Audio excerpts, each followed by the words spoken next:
By করে দে আমাকে সবাই, সরি আমাকে সবাই বাই করে দে। থাকবো না, ফাইনালি চলে যাচ্ছি, কিন্তু আমি চলে আসবো কালকে অত্যাচার করতে। বাই, মিস করবি আমাকে। তো আমরা কোথায় যাচ্ছি চলো যেতে যেতে বলছি। তো চলো প্রথমে আগে ইন্ট্রোটা দিয়ে ফেলি। হ্যালো বন্ধুরা, তোমরা সবাই কেমন আছো? আমি অনেক ভালো আছি। তো আমি যাচ্ছিলাম আমার পিসি বাড়িতে, মানে হচ্ছে যে আমার দিদির ছেলের অন্নপ্রাশনে যাচ্ছি। তো দেখো এখানে কিন্তু অলরেডি প্যান্ডেল হওয়া স্টার্ট হয়ে গেছে, কারণ খুব বেশি দিন আর বাকি নেই, সামনেই দুর্গাপুজো চলে এসছে। তো এখন আমরা যাচ্ছিলাম টোটো করে। তো দেখো রাস্তায় কত পরিমাণে জল, কারণ তার দুদিন আগে প্রচুর বৃষ্টি হয়েছে, আর বৃষ্টি হওয়ার কারণে কিন্তু রাস্তায় প্রচুর জল জমে গেছে। যেই টোটো ভাড়াটা আগে 20 টাকা নিত, সেটাই জলের কারণে 30 টাকা নিচ্ছে। তাহলে তোমরা ভাবতে পারছো, দেখো রাস্তা দেখে তোমাদের ঠিক কী মনে হচ্ছে যে আমরা কোনো নৌকার উপর দিয়ে কোনো নদী পার হচ্ছি। তো যাই হোক, এরমভাবে আমরা যাচ্ছিলাম। আর এখানে কিন্তু একটা গাড়ি আসছিলো, গাড়িটা ঢেউটা দেখেছো? জাস্ট কিছু বলার নেই। আর যখন সাইকেলগুলো যাচ্ছিলো রীতিমতো টোটোটা, মানে টোটোটা থেকে যখন আমরা দেখছিলাম মনে হচ্ছিলো সে পড়ে যাবে। আর এই দিকে দেখো কত রাস্তায়, তার মধ্যে ভিড়, আর এই বড়ো বড়ো গাড়িগুলো যখন যায় না, মানে ভয় লাগে যে কিছু যদি উল্টাপাল্টা কিছু রাস্তায় গর্ত থাকে, খুব বড় একটা বিপদ হয়ে যাবে ছোটোখাটো গাড়ি ঘোড়াগুলোর উপরে। তো দেখো এখানে সাইকেল নিয়ে সবাই যারা কাজে যাতায়াত করে, তো তাদের কাছে কিন্তু খুবই কষ্টের একটা, মানে সে বুঝতে পারে না কোথায় কি থাকবে, যদি রানিংয়ে বেরোতে যায় পড়ে যেতে পারে। এখানে দেখো কলটা তো জলে রীতিমতো ডুবে গেছে। এখানে সবাই যারা মানে সাইকেল চালাচ্ছে তারা সবাই মানে অর্ধেক জনই হেঁটে হেঁটে রাস্তা পার করে, কারণ সবারই ভয় লাগে রাস্তায় কখন কি হয় বোঝা তো যায় না। তার মধ্যে দেখো রাস্তার অবস্থা, অর্ধেক রাস্তায় ভাঙা ভুঙা। পুজোর আগে কিন্তু এগুলো ঠিক করে নেওয়াটা মনে হয় অনেকটা ভালো দরকার ছিল। তো দেখো পুরো রাস্তাটা দেখেছো, আমি এজন্য আরও এই জায়গাটা ক্যাপচার করলাম। পুরো এইরমভাবেই সারা রাস্তাটা বলতে পারো ছিল। তো তারপর আমরা টোটো থেকে নেমে গেছি, এখানে টোটো ভাড়াটা দিয়ে দিচ্ছি। ওই যে বললাম 20 টাকার টোটো ভাড়া 30 টাকায় এসছি আজকে আমরা। তো দেখো এখানে আমি টোটো ভাড়াটা দিয়ে দিচ্ছিলাম। আর এখানে হচ্ছে যে আমার বোনই আমার ক্যামেরাটা ধরে দিয়েছিল। তো এখানে আমি এখন টোটো ভাড়াটা দিয়ে দেবো। আর ইনি অন্ধকারে বুঝতেও পারছে না, শুধু সামনের টোটোটা এইটুকুই একটু আলো ছিল।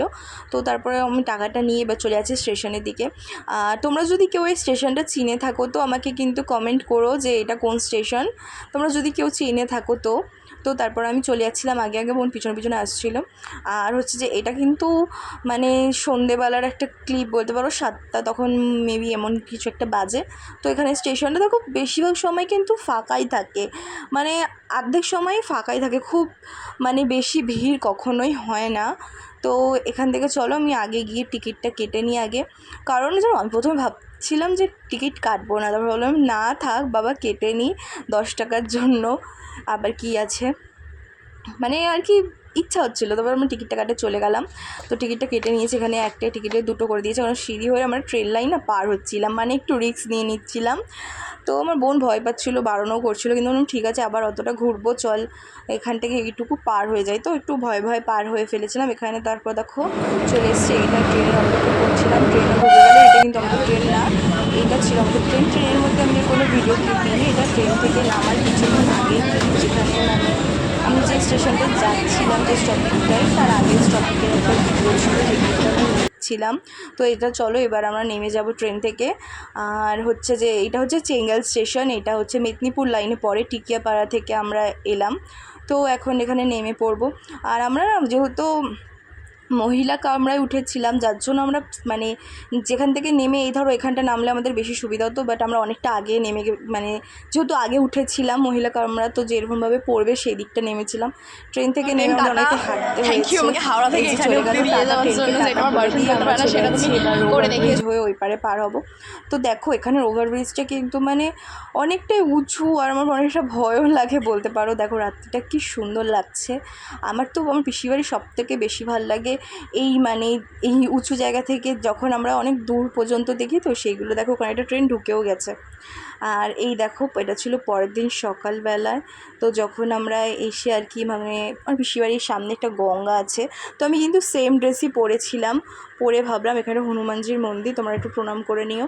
আর এই দেখো এই রাস্তাটা ধরে আমরা এখন চলে যাবো গঙ্গার পাড়ে, মানে গঙ্গার ধারে। এখানে গঙ্গাটা খুবই সুন্দর, মানে তুমি যদি কখনো তোমরা দেখো বা যদি এসে একটু কিছুক্ষণ বসো, মানে মনটা পুরোটাই শান্তি হয়ে যাবে। আর এমনিও গঙ্গার ধার তোমাদের কার কার পছন্দ আমাকে কিন্তু বলতে ভুলবে না, আমার খুবই পছন্দ। দেখো ওয়েদারটাও কি সুন্দর, এই রাস্তাটা না নতুন করেছে, কি সুন্দর লাগছে। মানে আগে রাস্তাটা ভালো ছিল, বাট এখন রাস্তাটা আরও বেশি ভালো। আর এই যে পুকুরগুলো দেখছো না, এখানে মানে দুটো পুকুর আছে, একটাকে গরম পুকুর, একটাকে ঠান্ডা পুকুর বলা হয়, কারণ দুটো পুকুরের জলের পুরো আলাদা একটা মানে ঠান্ডা আর গরম ভাব থাকে। ওই দেখো সূর্যটা কখন উঠে গেছে, তখন কিন্তু মাত্র 6টা বাজে।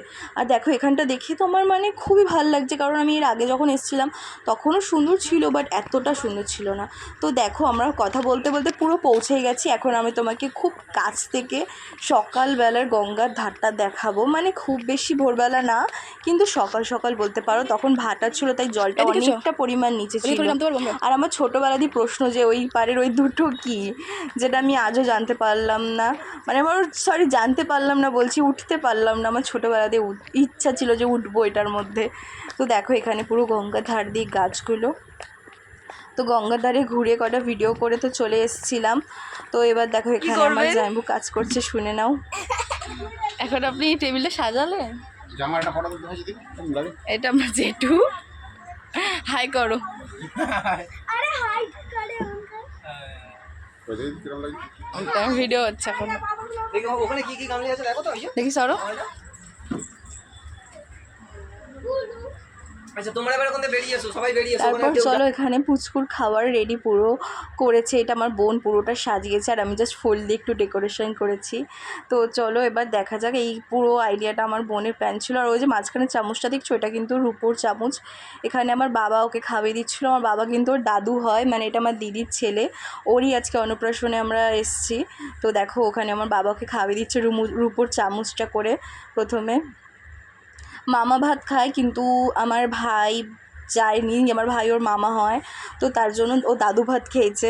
ওর দিদি কিন্তু মামা ভাত খেয়েছে। আর এখানে আমার মা একটু বাবা চুলটা ঠিক করে দিচ্ছে, আর বাবা যেহেতু খুব সেরমভাবে ভাত মাখাবে, একটু বাচ্চাদের অল্প অল্প বাবা বুঝতে পারছিলো না, তাই মা সবটা করে দিল, বাবা এখানে খাইয়ে দিচ্ছিল ওকে।